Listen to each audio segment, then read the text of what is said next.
नमस्कार। मैं उत्तरकाशी जनपद के जोगत क्षेत्र में आज आया हूँ और मेरा आने का उद्देश्य लगभग यही रहता है कि जो दुर्गम से दुर्गम क्षेत्र हैं, उन क्षेत्रों की वास्तविक समस्याएँ क्या हैं और वास्तविक विकास की क्या ऐसी चीज़ है जो नहीं हो पाई है और जिनकी ज़रूरत है। तो ऐसे कुछ जागरूक ग्रामीण मेरे बीच में यहाँ पर उपस्थित हैं और मेरा उद्देश्य यही रहता है कि अविरल खबर के माध्यम से आप लोगों को मैं ये जानकारियाँ देते रहूँ। तो नमस्कार, आपका थोड़ा-सा नमस्कार। परिचय दे दीजिएगा आप? नमस्कार, मैं विजेंद्र जगोरी, जी, मूल निवास भू कानून समिति उत्तरकाशी अध्यक्ष, जी, राज्य आंदोलनकारी सम्मान परिषद उत्तरकाशी का अध्यक्ष हूँ। जी, और हमारा जो उद्देश्य रहता है कि हमारा सबसे ज्यादा जो फोकस है वो है मूल निवास पे, जी, मूल निवास और भू कानून पे। तो मूल निवास और भू कानून जो स्थिति है जी, वो ये है कि जैसे उत्तराखंड अलग हुआ तो लोगों की जो धारणाएं थी कि हमारा छोटा सा प्रदेश होगा, हमें रोजगार मिलेगा, हमारा विकास होगा, गांवों तक विकास पहुंचेगा। लेकिन मैं तो ये कहूंगा कि चाहे भारतीय जनता पार्टी हो, चाहे कांग्रेस हो, चाहे यूकेडी हो, तीनों ने इस प्रदेश को छला है। क्योंकि जो हमारी यहाँ की जो एक पार्टी थी, यूकेडी, उसने भी उसका जो नारा था कि हम जल जंगल जमीन और अपना मूल निवास बचाएंगे। लेकिन वो जब भारतीय जनता पार्टी के साथ सम्मिलित हो गई, कांग्रेस के पार्ट उन्होंने सपोर्ट किया, तो उन्होंने अपना वो नारा जो था और उनके जो उद्देश्य था वो उन्होंने भूल दिया। 2006 में एक पिटीशन दाखिल होती है अस्थायी के लिए। लेकिन अस्थायी में सरकार को क्या था कि उन्होंने डबल पिटीशन में जाना था और अस्थायी जो व्यवस्था थी उसको खत्म करके मूल पे आना था। लेकिन सरकार ने इस व्यवस्था को नहीं समझा और वो सरकार ने अस्थायी व्यवस्था लागू कर दी। लेकिन लोगों के समझ में ये नहीं आया कि अस्थायी प्रमाण पत्र बन क्यों रहे हैं। उत्तराखंड में आने वाला 4 साल पहले जो आदमी आया होगा वो अपना अस्थायी प्रमाण पत्र बना सकता है। बाहर के आने वाले जितने भी लोग हैं वो यहाँ पे नौकरी पा करके, और यहाँ का आदमी जो है होटलों में नौकरी करके अपना जीवन यापन कर रहा है। क्योंकि बाहर यहाँ की भौगोलिक परिस्थिति और बाहर की जो भौगोलिक परिस्थिति है उसमें बहुत ज्यादा अंतर है। क्योंकि शैक्षिक अर्हता यहाँ पर थोड़ा कम है और बाहर की जो व्यवस्था है उसमें ज्यादा है। अगर माना बाहर का आदमी यहाँ पे आ गया तो उसकी अर्थता थोड़ा ज्यादा है, उसने अपनी सीटें ले गई। क्योंकि यहाँ पे अस्थायी की जो व्यवस्था कर रखी है वो एक छद्म व्यवस्था कर रखी है सरकार ने। इसमें तीनों पार्टियों को, मैं तो प्रदेश में 5 बड़ी रैलियां हुई है। सबसे जो पहली रैली थी वो 24 दिसंबर 2023 को देहरादून में हुई थी, जिसमें नरेंद्र सिंह नेगी ने भी एक मिनट का एक ये किया था कि जागो उत्तराखंड जागो। तो वो गाना भी था और हम वहां से लेकर के, कोटद्वार से लेकर के, हरिद्वार से लेकर के, गैरसैंण से और टिहरी और ऋषिकेश से मैं 5 में से 4 रैलियों में उपस्थित रहा। क्योंकि मैं मूल निवास भू कानून समिति का उत्तरकाशी से अध्यक्ष था। इस नाते हमने ये समझा कि अगर हमारी भौगोलिक परिस्थिति बने रहेगी, हमारा मूल निवास बचा रहेगा, तो हमारे बेरोजगार लोग, हमारे अंतिम पायदान पे बैठा हुआ व्यक्ति जो है उसको रोजगार मिलेगा। लेकिन अभी तक जो हमारी जो जनता है वो जागरूक नहीं हो पाई इस बारे में। वो सोच रहे हैं कि अस्थायी चलो हल्के कागजों से बन रहा है, लेकिन ये नहीं सोच रहे हैं कि हल्के कागजों से बनाना तो बाहरी आदमी को यहाँ पे प्रवेश देना है। बिल्कुल। अ, आपकी बात से मैं पूर्णतः सहमत हूँ। जैसे कि हम जानते हैं कि 9 नवंबर सन 2000 को ये राज्य अस्तित्व में आया और इस राज्य की जो मांग थी वो पर्वतीय क्षेत्र के लोगों ने ही मांगी थी, क्योंकि उसके 4 ही मुद्दे थे कि स्वास्थ्य, रोजगार, अपनी एक सांस्कृतिक पहचान और यहाँ की एक पर्यटन को एक अलग पहचान मिले ताकि पलायन ना हो। इन चीज़ों के ऊपर फोकस यहाँ के लोगों ने दिया था। तो आज भी वो पर्वतीय क्षेत्र इन चीज़ों से वंचित है, आप जैसे कह रहे हैं। और मूल निवास इसलिए आज मांगना पड़ रहा है कि उस समय मूल निवास हुआ करता था, लेकिन उत्तराखंड बनने के बाद सरकारों द्वारा ना जाने क्या-क्या चेंजिंग हुआ है, जिसमें जो है स्थायी दे दिया गया। अब स्थायी में वो व्यक्ति मारा जा रहा है क्योंकि जो पर्वतीय क्षेत्र के व्यक्ति हैं, देहात के हैं या दुर्गम क्षेत्र के हैं, उनके लिए रोजगार का ऑप्शन कहाँ से मिलेंगे?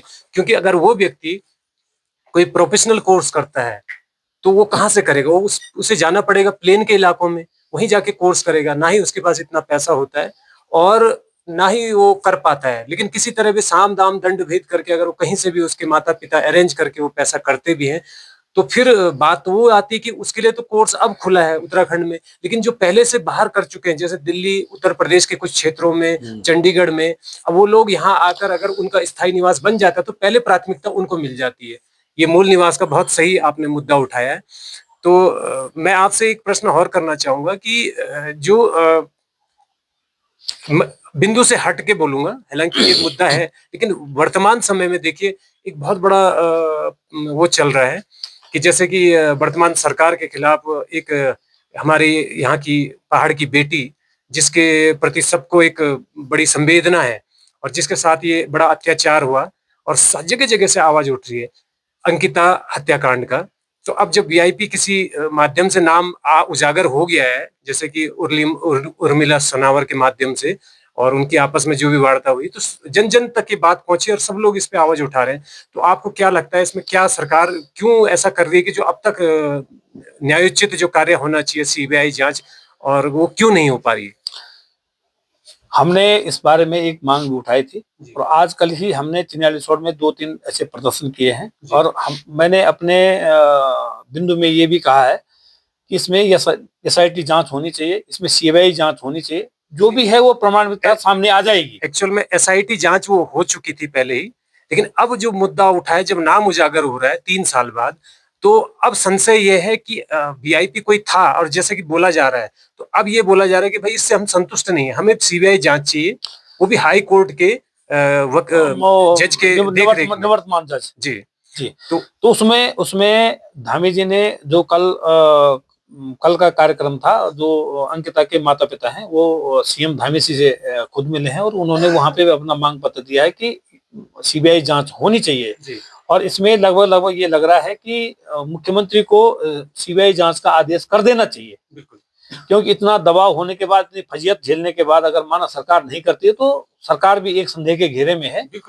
रही बात सरकार का एक स्वरोजगार देने का, जो यहाँ पे 9 नवंबर 2000 को ये प्रदेश अलग हुआ और स्वरोजगार देने की बात हुई, तो आजकल यहाँ पे जितने भी सोलर प्लांट लग रहे हैं, तो मैं तो ये कहता हूँ कि अगर यहाँ के एक भी आदमी का एक भी सोलर प्लांट लगा हो तो वो हमें नाम दे दे।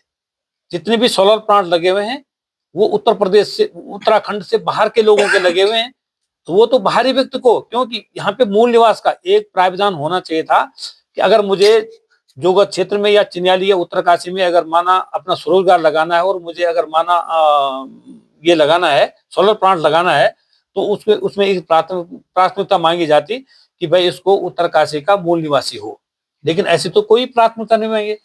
जितने भी सोलर प्लांट लगे हुए हैं आप देख सकते हैं और अपने चैनल के माध्यम से आप पूछ भी सकते हैं उनको कि आप कहाँ के हैं। आप उनका मूल निवास भी मांग सकते हैं, अस्थायी निवास भी मांग सकते हैं। अगर आपको एक भी व्यक्ति अगर माना पहाड़ का दिखेगा तो मैं उसके लिए मुझे शर्त मंजूर है।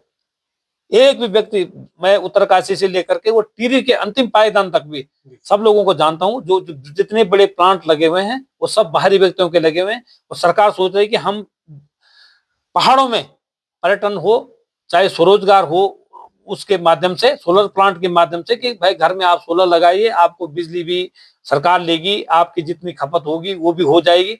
लेकिन ये नहीं हो पा रहा है, क्योंकि जब तक अस्थायी की जो व्यवस्था है, ये छद्म व्यवस्था, इसको अगर बंद नहीं किया जाता है तो मेरा तीनों पार्टियों से, चाहे बीजेपी हो, कांग्रेस हो, चाहे यूकेडी हो, तीनों पे एक प्रश्न चिन्ह है कि इन्होंने इस प्रदेश को बेचने का काम किया है। और मैंने ये 5 रेलवे में भी कहा है कि ये जो है बेचने की व्यवस्था इन सरकारों ने बनाई है। उत्तराखंड पोस्ट ऑफिस में सब लोगों को मालूम है कि 400 लड़के लगे हैं, लेकिन 400 लड़कों में से एक भी लड़का उत्तराखंड का नहीं था। यहाँ पे हरियाणा के, पंजाब के और उत्तर प्रदेश के लड़के थे। क्या यहाँ के लड़के नहीं थे? क्योंकि एक छद्म व्यवस्था सरकार ने बना रखी है कि आप आइए और इसको लूट के ले जाइए, ये व्यवस्था थी। हमारी एक ही मांग है, मूल निवास 1950, जिसपे हम आज की डेट में भी चल रहे हैं और कल की डेट में भी चलेंगे। और आने वाले चुनाव में हमने ये भी व्यवस्था कर रखी है कि अगर जो नेता, जो राष्ट्रीय पार्टी या प्रादेशिक पार्टी 1950 मूल निवास के माध्यम से अगर माना अपना विचार रखेगी और उस पर लड़ेगी, हम उसी पार्टी का समर्थन करेंगे, हम किसी पार्टी को समर्थन नहीं करेंगे। हम कहते हैं कि बच्चा जब पैदा होता है तो बच्चा पैदा होने के बाद ही वो रोता है, यानी उसकी किलकारियां दिखाई देती है। तो हम पार्टियों की अगर बात करें तो उत्तराखंड क्रांति दल ऐसा वो दल था जिसने उत्तराखंड की आवाज बहुत पहले से उठाई थी, लेकिन पता नहीं क्यों, क्या कारण रहे कि वो पीछे रह गई। और शायद उससे अब अपेक्षाएं लोगों को हो रही है, क्योंकि आधा से ज्यादा लोग कह रहे हैं कि अपनी क्षेत्रीय पार्टी हो तो ज्यादा बढ़िया है। तो आइए, हमारे बीच और भी अन्य लोग हैं, और एक मैं हमारे एक बीच में अभी आपके पास हाँ आऊंगा मैं। हाँ हमारे बीच में अभी हमारे मैं यूकेडी पे एक प्रश्न चिन्ह हुआ चाहिए। उत्तराखंड की जो मांग थी, वो लोग सोचते हैं कि नब्बे नब्बे के दशक में उठी। उत्तराखंड की जो मांग थी, क्योंकि ये पर्वतीय क्षेत्र था, इसकी जो मांग थी 1953 में एक कॉमरेड थे पीसी जोशी, उन्होंने सबसे पहले ये मांग उठाई थी। तो ये मांग उठती गई और दबती गई। उत्तराखंड क्रांति दल जब बना तो इनमें आपसी मतभेद के कारण ये दल आपसी फूट के कारण समाप्त हुआ, न कि जनता ने किया। जनता का इनके साथ जनादेश था, लेकिन आपसी मतभेद के कारण ये भी पार्टी गर्त में गई, आपसी मतभेद के कारण। जी, तो हमारे बीच में ऐसे नौजवान जागरूक भी हैं, जागरूक नौजवान भी हैं, और आप पूर्व प्रधान भी रहे, तो उनसे भी थोड़ा सा आप पहले अपना परिचय दे दें। क्या शुभ नाम? जी, धन्यवाद बडोनी जी। मैं आपके चैनल का और उत्तराखंड की देवतुल्य जनता का हार्दिक अभिनंदन वंदन करता हूँ। मैं विपिन कुमार, पूर्व प्रधान, जोगत बिचला, भवानीपुर से रहा हूँ। जी, तो आप जैसे अपने कार्यकाल में रहे, तो आपका वैसे चर्चाएं मैंने सुनी हैं, लेकिन मैं ये उन चर्चाओं में ये जरूर पूछना चाहूंगा कि भाई आपके प्रति लोगों की संवेदना भी रही कि आपने अपने कार्यकाल में अच्छी कोशिश करी है कि मैं कुछ अच्छा कर सकूं, और ऐसे आप जैसे प्रधान, जागरूक प्रधान अगर हर ग्राम क्षेत्र को मिले तो क्यों नहीं वहां बहुत अच्छा कार्य होगा। तो आप अपने कार्यकाल की कुछ उपलब्धियां बताइए, फिर आगे की प्रक्रिया में मैं आपसे और पूछूंगा। उपलब्धियां ये रही सर कि जनता का आशीर्वाद, प्यार, प्रेम, स्नेह रहा, और कहीं ना कहीं जो मेरे माँ बाप और गुरुजनों का आशीर्वाद, मैंने अच्छी एजुकेशन ली थी। तो बहुत सारे चैलेंज, बहुत सारी समस्याएं भी, बाधाएं बनी, लेकिन उन बाधाओं को पार करके ये है कि जैसे शिक्षा हो गया, स्वास्थ्य हो गया, और सुरक्षात्मक कार्य हो गए, भूमि विकास के कार्य हो गए, लाइट पानी हो गए, जो मूलभूत समस्याएं हैं, जो भौतिक संसाधनों को कंप्लीट करना चाहे हर किसी भी जनप्रतिनिधि को, जो मूलभूत समस्याएं हैं, स्कूल हुआ, आंगनबाड़ी, पंचायत भवन, आम रास्ते हुए, भूमि विकास के कार्य हुए, और सबसे मेन समस्या जो थी वो पानी की थी। तो पानी की जो डीपीआर बनी उसके लिए बहुत बड़ा संघर्ष करना पड़ा। भले केंद्र सरकार की योजनाएं का प्रचलन भी उसके बाद आया, लेकिन हमारा प्रयास 2015 से ही था, लेकिन उस टाइम मैं पॉलिटिक्स में इन्वॉल्व रहा नहीं हूँ, लेकिन पत्राचार करते थे हम। उसके बाद जो विभिन्न प्रकार की केंद्र सरकार, राज्य सरकार की जो योजनाएं चली, उनमें हमने सक्रिय भूमिका निभाते हुए, खुद मुख्यमंत्री दरबार हो, चाहे पीएमओ कार्यालय न्यू दिल्ली हो, वहां तक हमने पत्राचार किया है, और उसका रिजल्ट ये रहा, सक्रिय रहा, कि आज परिपूर्ण है गांव पानी में, पानी की, लाइट की कोई समस्या नहीं है। हाँ, अन्य चीजें भी बहुत चीजें हुई है, जैसे स्वच्छता के कार्य हो, मार्केट में शौचालय हो, और मेरा फोकस ये पानी पे भी रहा कि जल ही जीवन है। जो भी स्रोत है हमारे गांव के, उनका जैसे जीर्णोद्धार, सौंदर्यकरण इत्यादि कार्य हुआ, वो हमने पर्याप्त रूप में किया है। और कुछ योजना ये ऐसी है कि हमारे हाथ पे भी चीजें नहीं होती हैं, कि जैसे सेंट्रल गवर्नमेंट और स्टेट गवर्नमेंट की कन्वर्जिंग में प्लान बनते हैं, तो एक टाइप का हमें एक मेन्यू कार्ड टाइप का मिलता है कि हमने जो गवर्नमेंट जो है उसी के रिगार्डिंग हमें प्लान बनाने होते हैं। तो ये इस ओर जो मेरा व्यक्तिगत मानना है, सरकार को इस ओर ध्यान देना चाहिए कि अगर आपने पंचायती एक्ट का अनुपालन नहीं करना है तो ये सारा ढोंग है।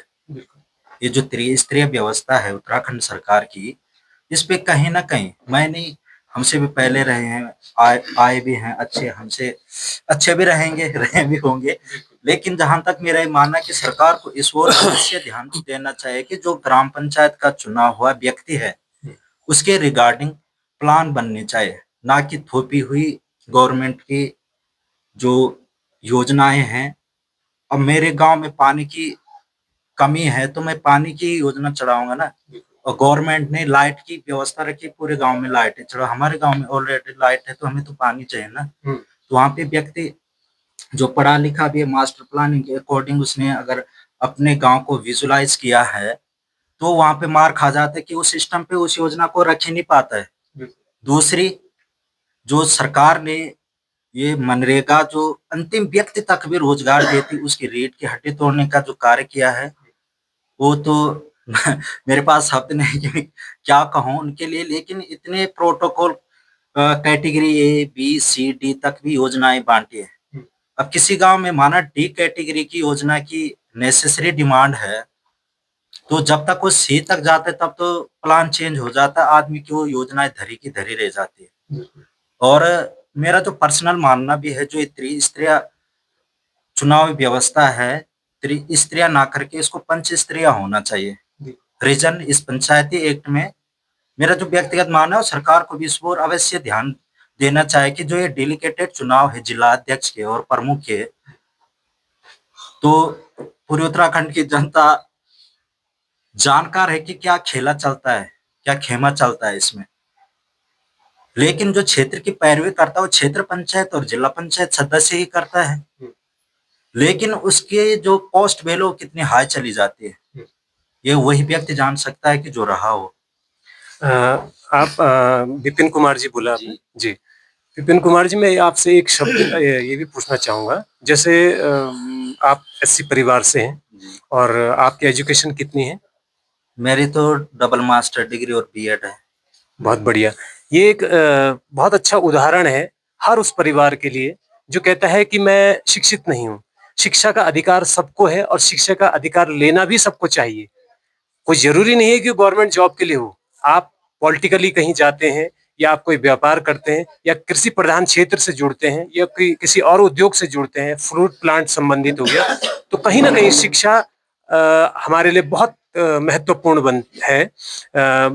जैसा कि आपकी बातों से आपकी जानकारी पता चलती है कि आपको बहुत कुछ जानकारी है और प्रधान पद पर आप आए हैं, तो कभी आपको लगता है कि जितना आप इतना ज्ञान रखते हैं इन बातों का, कहीं ना कहीं आपके क्षेत्र से प्रधान पद से ऊपर कोई और प्रतिनिधि लेवल पे आपको जाना चाहिए?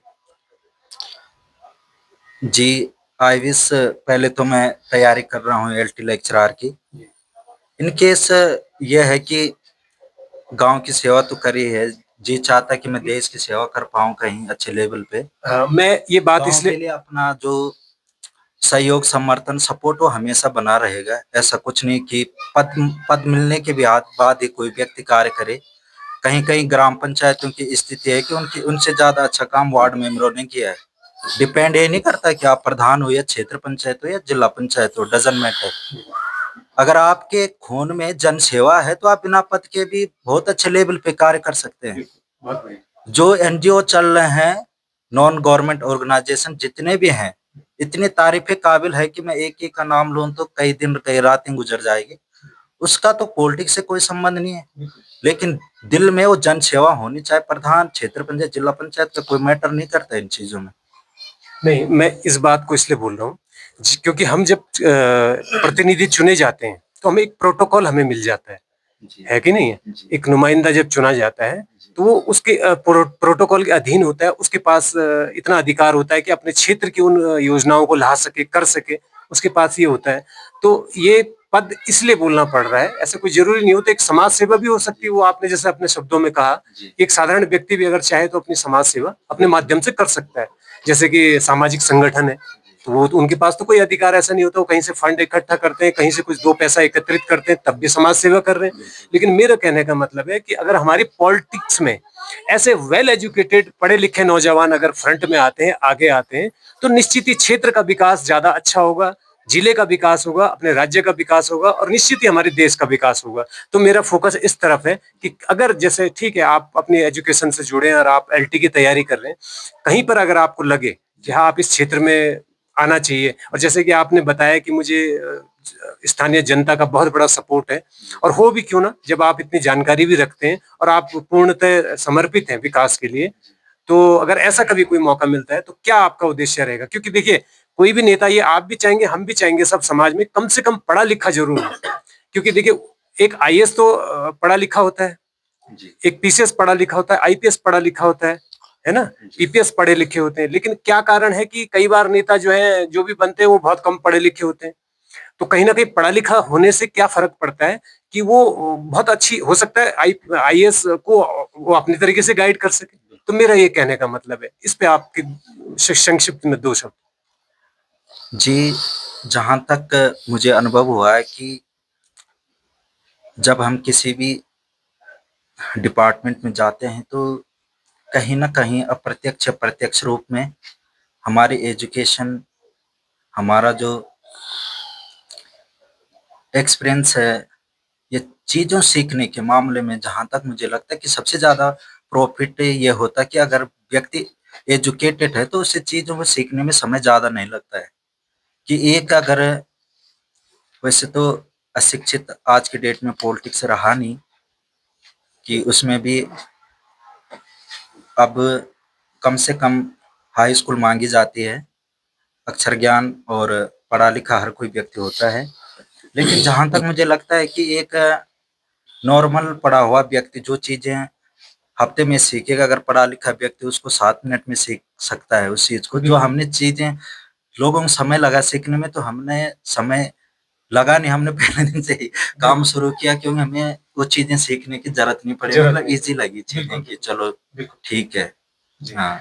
अच्छा, मैं जैसे हमारे अतिथिगण अभी बता रहे थे, ये प्रश्न मैं आपसे भी करना चाहूंगा कि मूल निवास हमारे पहाड़ी क्षेत्र ने ही ये राज्य मांगा था, और आज हमें मूल निवास क्यों मांगना पड़ रहा है? क्योंकि यहाँ पे स्थायी निवास कर दिया गया है। अब स्थायी का मतलब समझ लीजिए कि जो राज्य में आ गया, जिसने मकान बना लिया तो वो स्थायी हो गया। तो अब मैं आप 2 शब्दों में इस पे फोकस डालिए कि मूल निवास हमारे लिए कितना जरूरी है, और अगर है तो इसकी इम्पोर्टेंस बताइए। जी सर, जैसे हमारे सर ने बताया अभी विस्तार पूर्वक, तो जहाँ तक मुझे लगता है कि मूल निवास होना बहुत ज़रूरी है। क्यों ज़रूरी है? क्योंकि पहाड़ में जब तक मूल निवास लागू नहीं हुआ, तब तक ये एक प्रकार का जैसे गुब्बारा हवा में उड़ रहा है, उस पे तुम छेद कर दो, छोड़ दो उड़ने के लिए, तो वो नीचे ही आएगा। आप देखिए किसी भी गवर्नमेंट जो वैकेंसीज आती है, तो उत्तराखंड के जो युवा भाई उनके साथ सरकार ने कितना छलाव किया है। मैं खुद बीएससी, एमएससी, बीएड करा हुआ हूँ, यूटेट, सीटेट फर्स्ट सेकंड सारे क्वालिफाई हैं। सरकार ने हमें सपने दिखाए, अखबारों पे आए कि बीएड वालों को प्राइमरी से लेकर इंटर कॉलेज तक के लेक्चरर बनने का मौका मिलेगा। हमने इस वजह से बीएड किया, नहीं तो हम भी डीएलएड कर लेते। अब जो बाहर के लोग हैं जिन्होंने कनेक्शन बेस पे बोल सकते हैं हम इसको कि 2-4 साल नगर पालिका में रह गए, 2-4 साल अध्यक्ष से लिखा दिया कि भाई ये यहाँ का स्थायी निवासी, इसको मैं भली भांति जानता हूँ, उसका बन गया। बिल्कुल, क्योंकि मेरा तो खुद मूल निवास बना है, मैंने बहुत पहले बनाया था। पिताजी लोगों ने बहुत पहले बनाया, तो हमारा मूल निवास है, जबकि उसको अब वो चलता नहीं है। डिमांड कई बार हमसे की गई कि स्थायी बनाओ। तो ये चीजें कहीं ना कहीं गलत है, और हमारे जितने भी युवा भाई हैं उनके साथ ये छलावा है एक प्रकार का। तो क्योंकि नौकरियां बाहर से आए हुए लोग ले जा रहे हैं। जैसे सर ने बताया है कि यहाँ के लोग जो चीजें ट्रेंड में है उसको बाद में करे, वो चीजें पहले ही ऑलरेडी बाहर ट्रेंड। अब यहाँ डीएलएड करवाती है सरकार, वो ग्रेजुएशन बेस पे कराती है। अब आप जाओ हरियाणा, जाओ किसी अन्य स्टेट में, वहाँ 12th बेस पे है। व्यक्ति वहां से 12th बेस से करके यहाँ सीधे नौकरी पकड़ रहा है। ग्रेजुएशन ओपन अपन से क्या लग गए। जिस बंदे ने वहाँ 30-35 साल इतनी मेहनत से अपनी कंटिन्यूटी के साथ एजुकेशन ली होगी, वो आज सारे बेरोजगार हैं। वो चाहे बीटेक वाले हो, चाहे पॉलिटेक्निक में, हर क्षेत्र में, हर फील्ड में, बीएससी, एमएससी में, हर क्षेत्र में, हर फील्ड में। चलिए, बहुत अच्छा लगा आपकी बात से। और अंतिम आपसे बहुत संक्षिप्त में कि जैसे आप उत्तराखंड राज्य आंदोलनकारी भी रहे हैं, तो अब आगे की, जैसे कि आपने वैसे लगभग सभी चीज बता दी, तो कल के दिन आप ही जैसे जागरूक व्यक्ति अगर हमारे इस क्षेत्र के मतलब एक प्रतिनिधि के रूप में आते हैं, तो आपकी प्राथमिकताएं क्या रहेंगी इस क्षेत्र की? क्षेत्र के लिए हो चाहे राज्य के लिए हो, मेरी तो सबसे पहली प्राथमिकता है कि स्टेट लेवल पे लड़ना। क्योंकि जो जब तक मूल निवास, मैं एक जन जागरण सब लोगों में, सब क्षेत्रों में फैला रहा हूँ कि जब तक मूल निवास नहीं होता है तब तक ये इस प्रदेश की जो अवधारणाएं हैं वो अपूर्ण है। इस प्रदेश का बनना भी अपूर्ण है। जो इस प्रदेश को बनने के लिए जो हम लोगों ने एक मेहनत की थी, क्योंकि मैं 5/12/94 को जेल गया था जी। इस आंदोलन के लिए कि हमारा प्रदेश बनेगा, हमारा अलग प्रदेश होगा, हमें रोजगार मिलेगा। लेकिन ऐसा हुआ नहीं, क्योंकि इसमें छद्म व्यवस्था की गई है अस्थायी की। तो सबसे पहला मूल उद्देश्य यही है कि जब तक मूल निवास नहीं होता है तब तक हमारी कोई भी कार्य पूर्ण नहीं है। बिल्कुल। तो बहुत अच्छी आज ये चर्चा हुई हमारे 2 अतिथि लोगों के बीच में, और अन्य लोग भी यहाँ पर विराजमान थे, और बहुत अच्छे जागरूक हैं ये हमारे नौजवान पूर्व प्रधान जी हैं, और आप आंदोलनकारी व्यक्ति हैं, और कितना अच्छा मुद्दा उन्होंने मूल निवास का उठाया। कहीं ना कहीं जब समाज से व्यक्ति छूटता जाता है, यानी जहाँ प्रगति की ओर उसे बढ़ना चाहिए, चाहे रोजगार हो, शिक्षा हो, किसी भी क्षेत्र में, तो वो अधिकार तभी मिलेगा जब उसकी मूल पहचान होगी, और मूल पहचान मूल निवास से होगी। तो आप सभी मेहमानों का बहुत-बहुत धन्यवाद। ऐसे ही विषय के ऊपर मैं फिर कभी चर्चा लेके आऊंगा। आप सभी का धन्यवाद। धन्यवाद।